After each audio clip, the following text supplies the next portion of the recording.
আমি ছিলাম, আমি আছি, আমি থাকবো। দিদির আশীর্বাদ আমার মাথায় আছে। নতুন কোন প্রেসিডেন্ট দেখা যাবে কি এরপর আপনাকে? এটা ভবিষ্যৎ বলবে, দেখতে হবে। কি দিয়ে গেল, কোন ছবি দিল আপনাকে? আশীর্বাদ করে গেলেন, আগামী দিনে চলার পথে শুভেচ্ছা দিলেন, লড়াই করতে হবে বিজেপির বিরুদ্ধে বলে গেলেন। সিউড়ি যে প্রার্থী আছে বিজেপি, তাকে পরাস্ত করতে হবে কথা বলে গেলেন।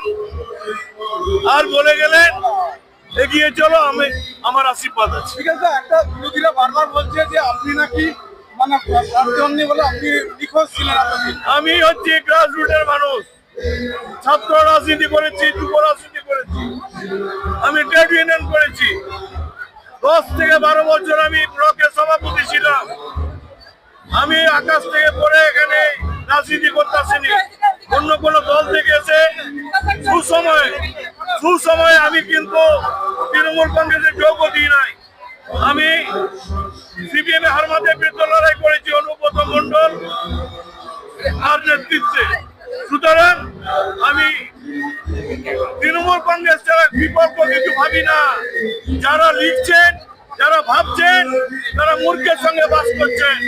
আমি মমতা ব্যানার্জি, আমার আদর্শ মমতা ব্যানার্জি। আমি ছিলাম, আমি আছি, আমি থাকবো।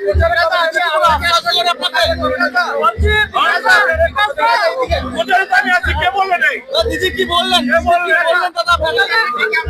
দিদি আশীর্বাদ করে গেলেন, লড়াই করতে হবে, আরো সেই মানসিকতা তৈরি করতে বললেন।